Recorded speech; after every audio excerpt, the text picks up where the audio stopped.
talking to some of the best voices in Nashville. This is One-on-One with Greg Pogue. Presented by Freeman Webb. Also brought to you by Strike and Spare Family Fun Centers, Bass Tire Company, Sam's Sports Place and Sports Grill, Holiday Inn Express Nashville Airport, Valentino's Ristorante, and Sir Speedy of Music City. One-on-One with Greg Pogue, broadcasting live from Roy's Meat Service in East Nashville. Your sports live here on 94.9 The Fan. And the Game Nashville Sports Network. Now, here's Greg Pogue.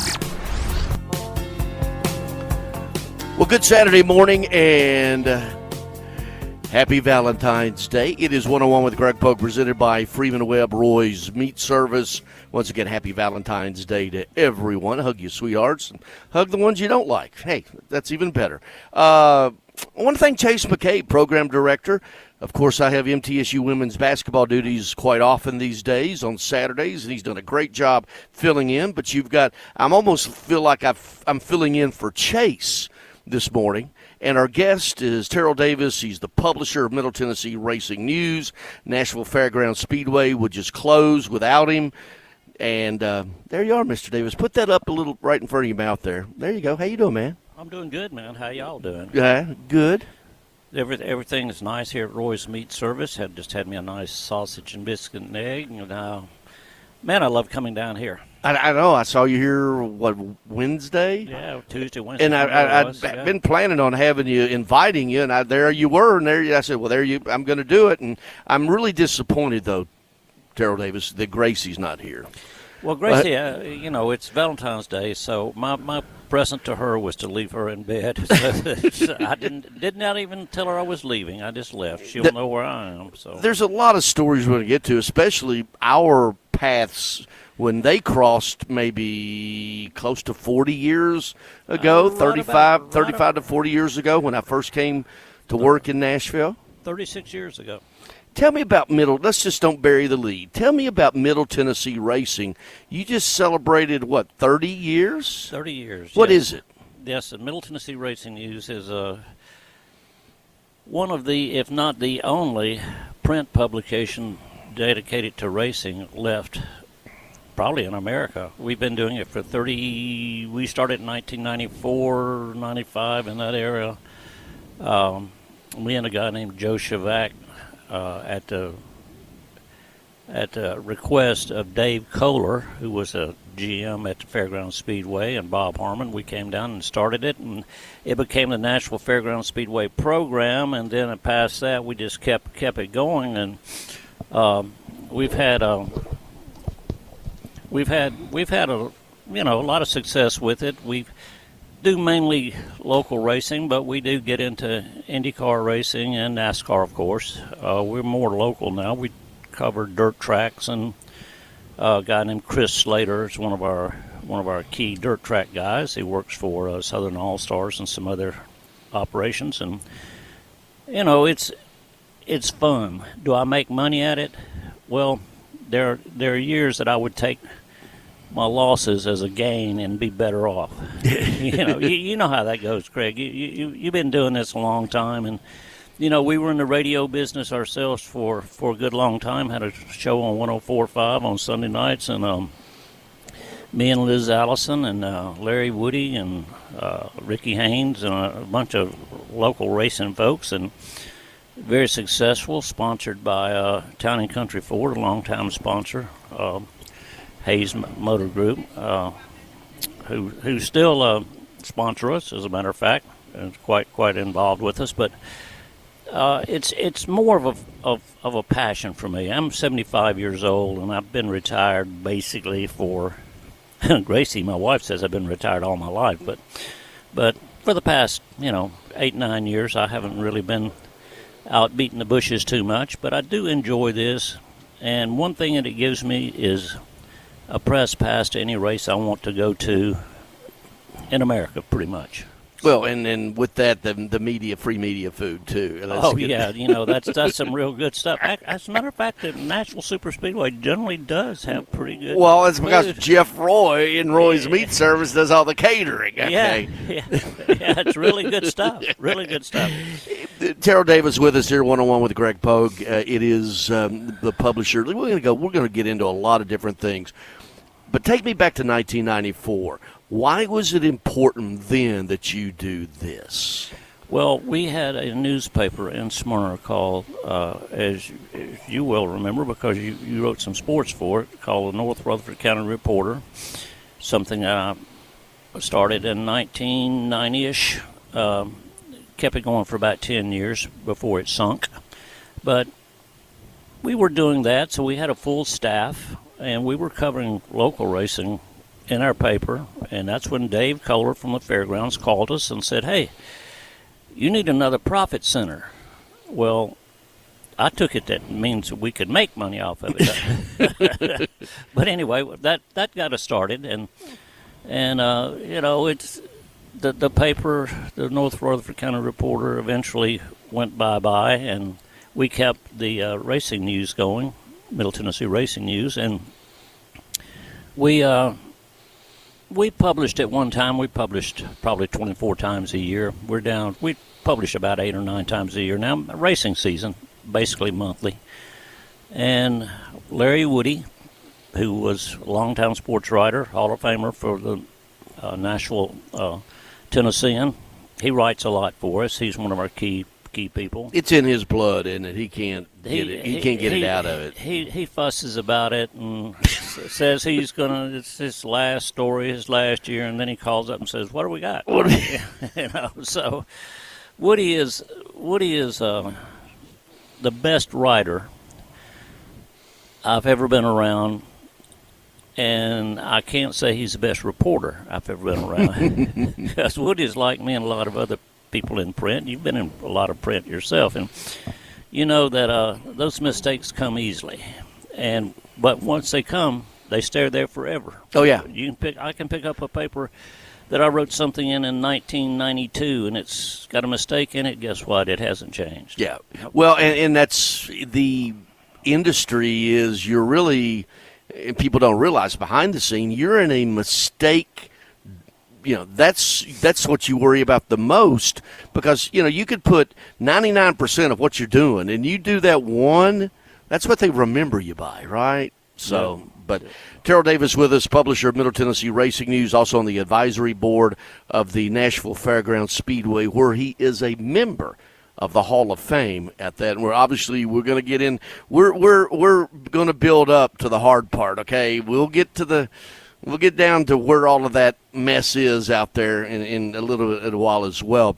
So where is it today? You said 8 or 9 times, and where can you distribute it? Where can I go get it? Oh, you can get it at any racetrack, and we've probably got 20 or 25 locations around that we drop papers off to every time we publish, and people come and get them there. Where do you print it?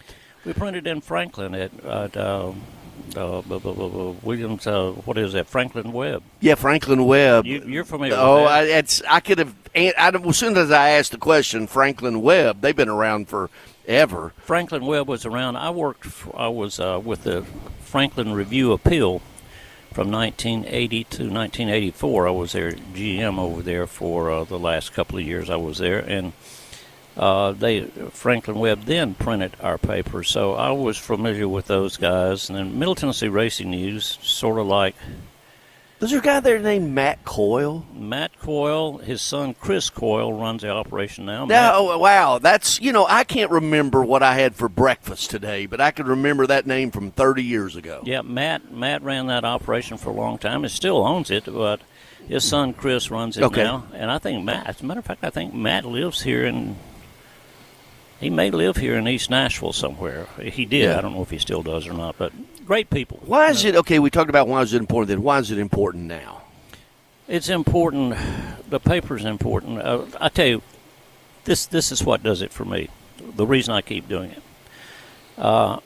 If I did not do it, would it close the racing world down? Of course not. But when I walk out of the Nashville Fairgrounds Speedway, Duck River Raceway Park, Highland Rim, any of those speedways that I frequent, when I walk out of there and I see guys walking and ladies, but mainly guys walking out, and a copy of Middle Tennessee Racing News is tucked under their arm or stuck in their pocket, and they taking it home. I've had people tell me I've got every issue that you have ever done. Wow. I say, well, wow, I don't. So you know, it's right now for me. It's more sentimentality, I guess. We make enough money to take a mini vacation every year, and that's about enough. But and I see your supporters are not only supporting you, Terrell Davis, and also Middle Tennessee Racing News, but they see it as an overall support of the local racing scene. Yes, correct? Yes, and Greg, you know as well as I do, the local racing scene has diminished.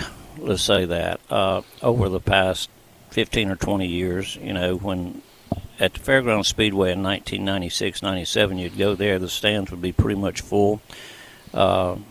You would have the late model car count would be, they would send cars home, and they started 36 cars, and they would send cars home. They couldn't make the field. Now, you know, you're running 20 or so cars, and it's not just a Fairgrounds Speedway, it's that way all over. Racing is becoming extremely expensive. Well, that's because it's cost prohibitive, isn't it? It is. A good late model, competitive late model, it's going to cost $125,000 to build that.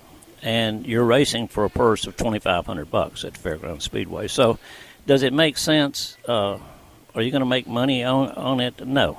It's a passion. It's for an everyone. expensive hobby, is what it is. It's a very expensive hobby. I know a racer from the Smyrna Mount Juliet area, Benny Hamlet, who I'm sure you're probably aware of, lives not too far from you. Benny and his sons have 6 race cars that I know of, and probably more than that. And year before last, Benny had a tough year. He wrecked his car, his pro late model. He wrecked it maybe 3 times during the year. Benny's lost probably close to $250,000 racing. And I asked him, Benny, why do you do this? I like it. Yeah. Now, Benny he's one of the few people that can, you know, he's not taking milk money out to pay it. He can afford it. Now, is he rich? No, but he can afford his expensive hobby, as you put it. And that's exactly what it is.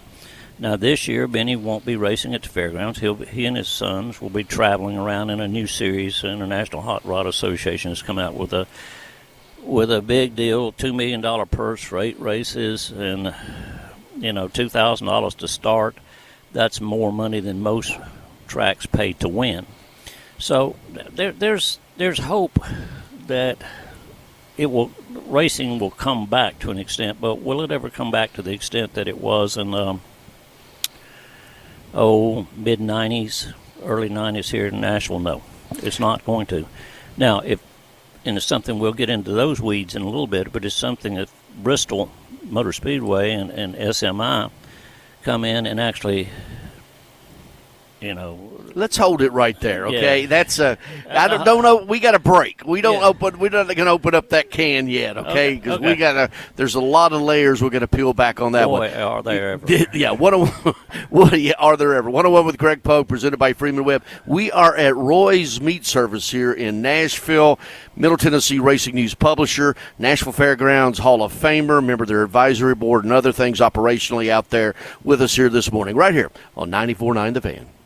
It's Greg Pogue, one-on-one with here at Roy's Meat Service in East Nashville, presented by Freeman Webb. Our guest today, Terrell Davis, publisher of Middle Tennessee Racing News, and really, by the way, 31,000 followers on Facebook. I saw that.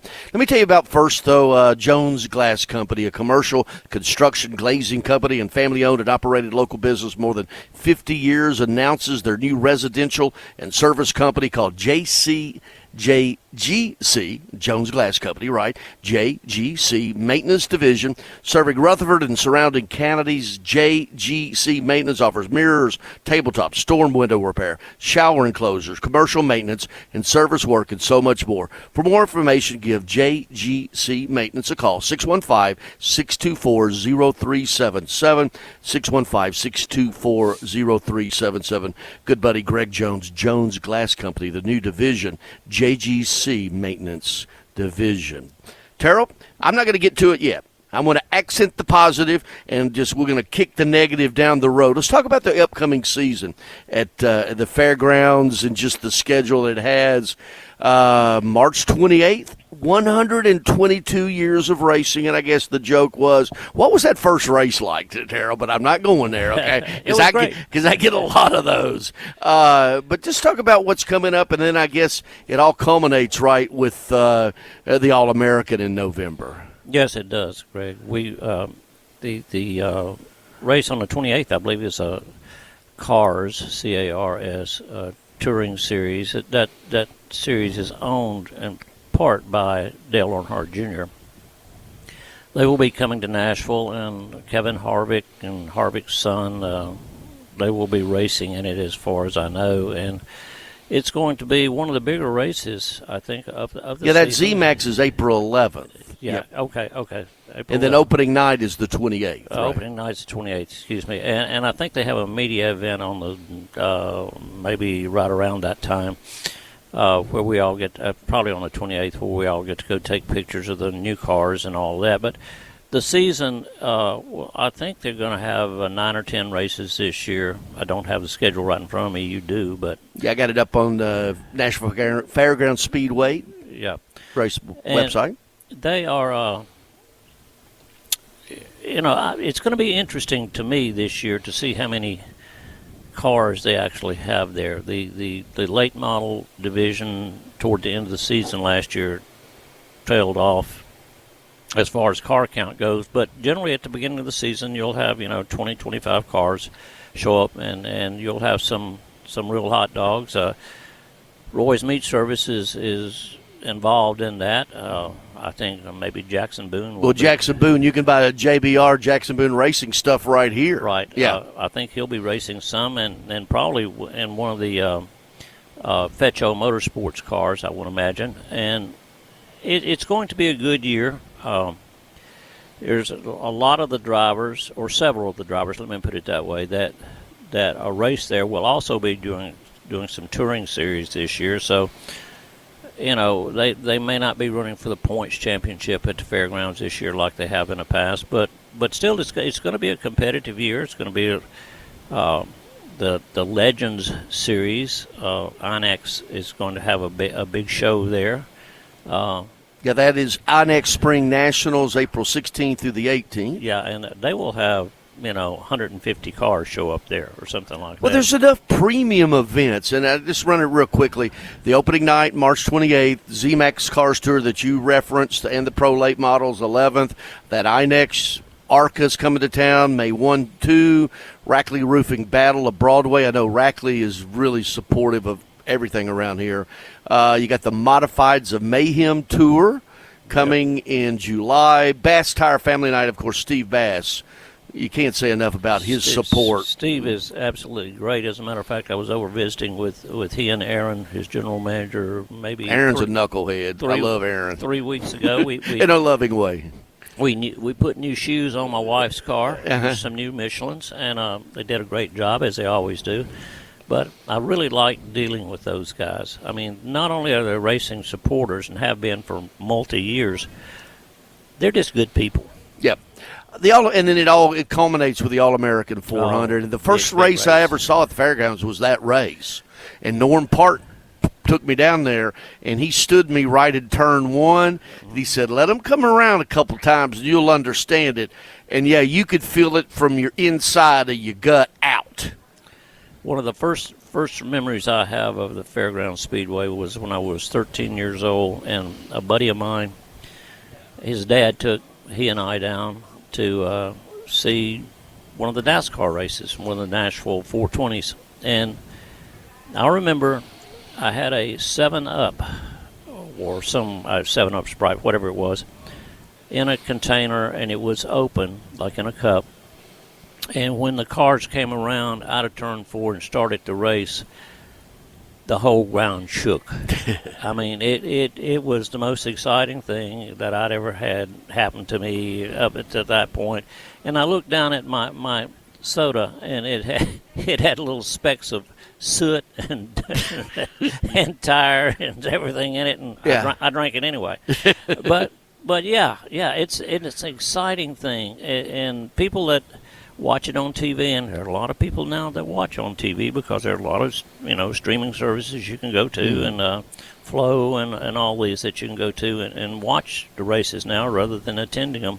I can't do that. I have to be there. I have to feel that, like you say, that ground pounding feeling that gets you from the gut up, So that it's an exciting thing. And you got to, and I was reading something. Larry Woody actually did a story on you that I read online that your first exposure was 1980 at Smyrna Speedway. Where was I live out there? Where was Smyrna Speedway? Smyrna Speedway. If you're going up Highway 41, coming out of Smyrna toward Murfreesboro, and you see the Nissan Athletic Center there, right? That's where Smyrna Speedway really? was. Yeah, it was right there. Yeah, right off Sam Ridley Parkway, right by the Nissan plant. Yeah, right. The wow. Nissan. And so there was a racetrack there. There was a racetrack there. It was built in the '60s, I guess, and it was a quarter mile. Started out as a dirt, and then they paved it. And some legendary drivers like the James Climbers and Butch Eads and all those types of drivers. Buck Carter and all those guys they raced there, and then they raced at Nashville also, and probably Huntsville and several other places. But it was a racetrack there, and it was rough and tumbling, and there's nothing unusual to go walk into the pit area and see cases of beer stacked on top of each other. Those guys had a great time. Let's put it that way. Is that where you got hooked initially, or?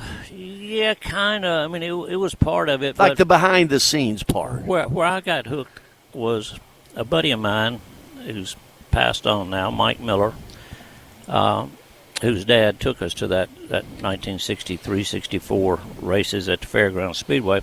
He and I, for some reason, we got involved in Annapolis racing. We kept up with it, as kids do. We kept up with it like you might keep up with baseball. We kept up with USAC IndyCar racing. And then we started keeping up with NASCAR racing, and we would get together every Sunday afternoon and listen when they had it on the radio. We would listen to the NASCAR race on the radio. And then we would get together it was a big deal for the Indianapolis 500. We'd get together and we'd listen to it on the radio.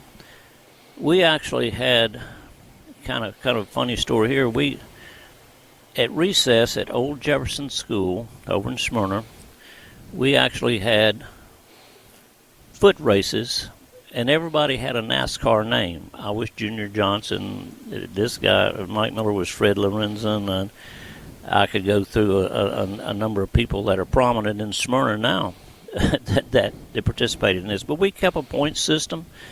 We had a champion at the end of the year, and we worked that in with our baseball games at recesses. But I've just been eaten up with racing ever since. Now, do I have the same fervor that I had back then? No, because I'm 75 years old, and I don't have the same willingness on anything that I used to. It's sort of like you and I were talking before you went on air. You said, I don't get upset anymore. The age thing. Don't give a crap factor. Yeah. Good way to put it. Yeah. Good way to put it. That my don't give a crap factor is like peaking right now. Yeah. Well, racing is, if it gets in your blood, it's like some people. Russ Thompson, you may be familiar with. Russ. Russ is knows more about racing history than anybody I know. He works for IndyCar doing that very thing, and has worked for NASCAR doing that very thing. Russ Thompson knows more about racing and is still as enthusiastic about racing as anybody that I know at his age. And Russ still races go-karts. It's absolutely something that gets in your blood. And when it gets in your blood, it just, it hasn't gone away from me. And now, the interesting thing is, my wife, Gracie, and I, she became a racing fan But she wasn't really into racing till 96, 97 era, when she started going to fairgrounds with me after we started Middle Tennessee Racing News. Now, we go to a racetrack, and people recognize her before they recognize me. Yeah, I was disappointed this morning. And that is absolute truth. I was at Duck River Raceway Park for a race back in December, and she had another engagement that had to do with grandkids, and as you well know, if anything to do with grandkids, absolutely, everything else goes to second. Anyway, she was there, and I was at the race, and I bet I had 50 people come up and say, "Where's Gracie?" Yeah. "Where's Gracie?" Went to the banquet for Duck River Raceway Park here a couple of weeks ago, and there again she had a granddaughter function that she had to go to, and she wanted to go to. So I went to the banquet. First thing out of everybody's mouth, "Where's Gracie?" Well, that's the first thing I said to you this morning, wasn't it, before we went on the air? Where's Gracie? As a matter of fact, take this. I have this Nashville Cats Clear bag for Gracie as a gift. I hope she was coming right there. Okay, hey, let's take a break.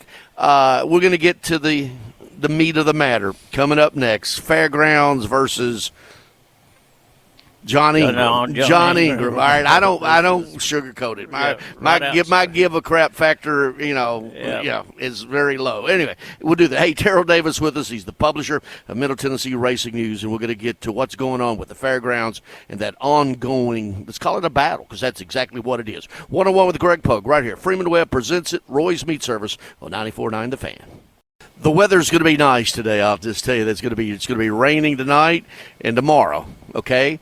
That's Bob Lobertini's weather report. Now, that shows my age, right? Bob Lobertini. Bob Lobertini. On Channel 5. All right, let me read you something. Put that a little bit closer to you out there.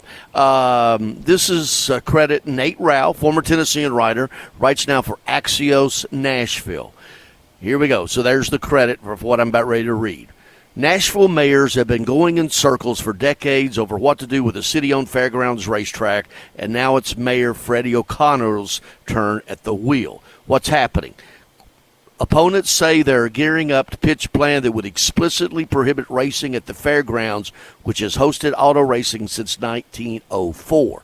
Why it matters. The situation has all the makings of a political brawl that pits neighborhood leaders, affordable housing backers, and the neighboring Nashville SC ownership against pro-racing supporters and Republican state leaders. Is that where we are? Basically, that is where we are. Let's start. How did we get here? Well, we got here because for years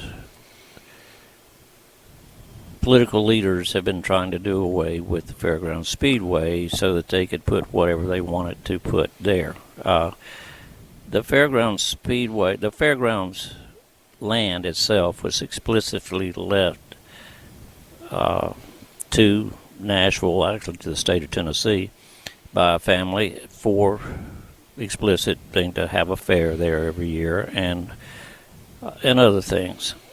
And the Nashville government they've been supported up until probably the mid-90s, and then See, a refresher. Winston Cup was here up until 1984, right? Yeah. And when they lost Cup, they lost a big part of their income, etc. Now, when Bob Harmon came in 1995, he brought in NASCAR back in the Truck Series and the Busch Series. So they had full crowds. The place was rocking, probably doing better than it had done since the mid-'60s. Bob Harmon sold his lease to Dover Downs, and they came in and decided that they were going to build the track out around Lebanon. By the way, sidebar, Middle Tennessee Racing News broke the story of where that was going to be built there in Gladeville, right in my backyard. Yes, we did. Yes, we did. I didn't give you the scoop. No, a guy named John Zimmerman did that. But anyway, they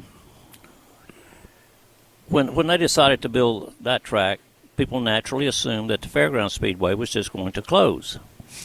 Well, it didn't. And well, back up, because Dover promised not only the super speedway, but a drag strip, a short track, a road course. None of that ever came to happen. No, it didn't, and that's a shame, because right now Middle Tennessee could be the mecca of racing in the world, not only America, but the world. And Dover was as badly run a racing operation as any place I've ever seen, and I liked the guys that worked there and everything, but it was just terribly mismanaged.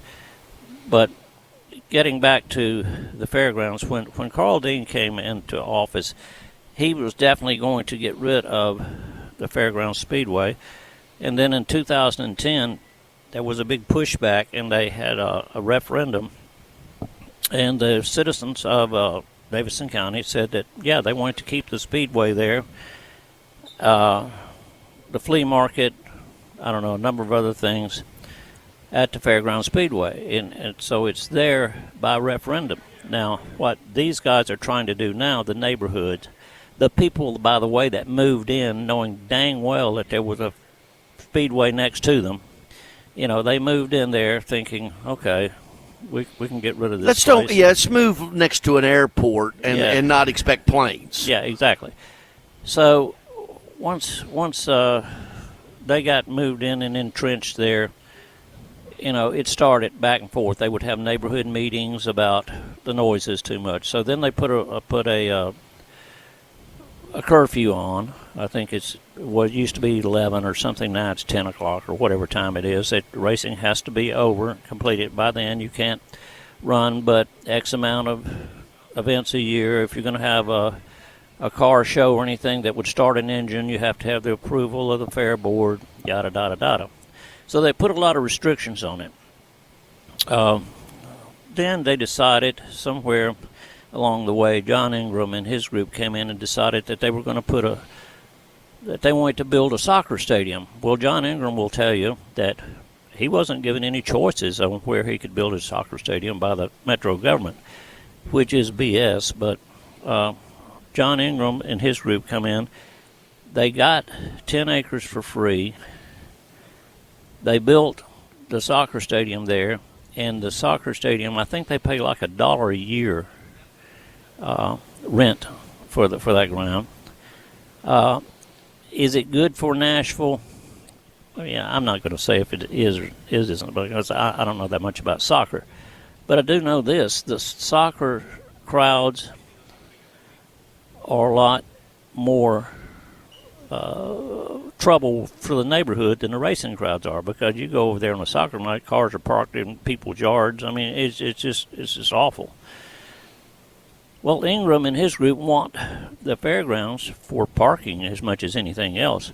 And when you go back to, I noticed in that article you read, they mentioned affordable housing. That kind of reminds me of in the old days when the government wanted something, they would say, well, it's for the children. Let's do it for the kids. Well, now it's let's do it for affordable housing. First off, in Nashville, there is no such thing as affordable housing. Okay? There's just not. So I don't know why that people would continue to fall for this stuff. SMI Bristol, Speedway Motorsports Incorporated, out of Charlotte and Bristol, which Speedway Motorsports owns Bristol, they proposed to come in and completely redo the Fairgrounds Speedway, modernize it, make it a show place, bring NASCAR back to Nashville, which would be sort of like, the soccer stadium announced that they're going to have, I think one of the, what was the big deal that they're going to have? A World Cup qualifier or something? World Cup qualifier, or Mm-hmm. they're going to have an Olympic game there. Okay. That's what it is. Yep. Yeah, Olympic game. Well, that's big news, and it's great for them. But can't they can they not coexist? Yes, they can, but Ingram doesn't want that, Greg. Ingram wants the whole ball of wax so that he can put there what he wants to put there. They're trying to come up with a new referendum. The mayor is against that referendum. Actually, the Bristol deal has been kicked around now for 7 years. I know for a fact that the mayor, whether he says it or not publicly, the mayor and Bristol have agreed in principle to a deal. It's set there. I mean, Nashville will make money off of it. They will make $1 million a year in just initial rent. And when you add all the naming rights and all that stuff on it, they're going to make 2 or 3 times that. That's more than they're making off the soccer stadium, I guarantee you. Probably more than they're making off of Bridgestone or any other facilities that they have sports in. There's no reason why this Bristol deal shouldn't go through, with the exception that John Ingram doesn't want it to go through. John Ingram is the problem here. It's not, the mayor has not gone ahead and pulled the trigger on this deal. For whatever reason, I highly suspect it's because John Ingram has him by the short hairs. And, that's just the way it is. Now, there's things going on in the state legislature that will hopefully help make things happen. There's been some threats on monies that were proposed for the East Bank that, well, if Ingram doesn't get his way, he's going to pull that money that was for, guess this, affordable housing. Well, the state has stepped in and said, we have guaranteed $4 or $5 million, whatever it is, for the East Bank. If we can't get the Speedway deal done, then we're not going to do that. So it's a whizzing contest. Yeah, right we now. got a PP match going on, We got a right? PP match going on. Yep. So where's it all going to end? I really don't know. I know that Jerry Caldwell with Bristol Speedway is a good friend of mine. He's one of the best human beings I've ever met. I'll be honest with you. Aside from being a great businessman, he's just a good human being. John Ingram could take some lessons from him. He needs to go live with Jerry for a while and get his soul right. Middle Tennessee Racing News publisher Terrell Davis, he is our guest today. 101 with Greg Pogue, presented by Freeman Webb, and I know Bill Freeman, who has supported many of my endeavors over the years, supports the track as sport, and he said to me, and God rest his soul, is that I've got millions, John Ingram has billions. And this is true, and John Ingram has billions because his family had billions. If John Ingram had to make his money on his own, I'm afraid John Ingram would be probably flipping burgers at Hardee's or something. I don't know that, and maybe I'm getting ahead of myself a little bit here, but Bill Freeman, when he was running for mayor, and unfortunately he did not win. Had Bill Freeman won the mayor's race, all that Speedway deal would have been done years ago. Yeah. He was very supportive of it, and the whole soccer deal and how it come about with contracts being signed, blank contracts without anything being filled in, literally the fair board signing off on a blank contract and then it got filled in later. I don't know if that's legal or illegal, but it seems like it's not fair. What do you do with stuff like that, Greg? I mean, you've been around sports, and you've been around when the Titans. I just think y'all should be able to go out. There's enough for everybody. Come on, there's enough for everybody. And not only that, but they could co-promote. They could coexist. Yep. They could use each other's facilities for various things. I mean, but that's not what John wants, and John has always gotten what John wanted. So maybe he will this time. I don't know, but. Let's take a break. Hopefully it'll get better. Yeah. Middle Tennessee Racing News publisher Terrell Davis with us here, really a legend in the racing scene here in Nashville. We'll be back and wrap it up 101 with Greg Pogue, presented by Freeman Webb right here, Roy's Meat Service on 94.9 The Fan.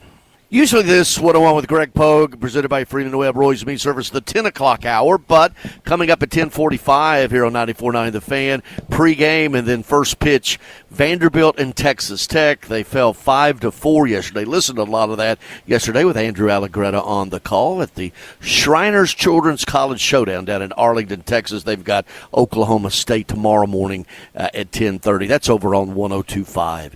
The game. Going to wrap it up here with Terrell Davis. We didn't just got about a couple minutes. You'll tell the people how we first met real quickly. We got a couple minutes. We first met, I guess it was around 1989, 1990 at a little bit earlier than that, but that's cool. At Wayne Odom had a publication called Active Lifestyles of Over 50 or something like that. Right. I forget now. And I was an advisor for him. And you came in as his editor of that publication, and that's how we met and have been good friends ever since. Yeah, you said, actually, I was gotten out of the newspaper business. I was living in Gulf Shores and had met a girl. It was a little bit earlier than what you had said, but in Robin, who I'm married to now, and I want to get back up here, but I didn't want to go back to Bowling Green, and I applied and was hired out of 500 candidates. And then what'd you say the other day? Here's this, who's this young rat, right? Well, Odom, he hired me to sort of advise what he should do, and he brings you in and says, "This is our editor." And I'm looking at you, and you're, I don't know how old you were, 27, 28 years old. And I'm going like, Wayne, this publication is for over 50, and you bring a guy in half their age, he don't know what the hell he's doing. And actually, it worked out really well. Yeah. Well, here I'm still here. Yeah. Hey, thanks for doing this. Your friendship and Gracie, tell her, give her a hug, Valentine's Day hug from me. Thank you for doing this. Middle Tennessee Racing News for 30-plus years. Thank you.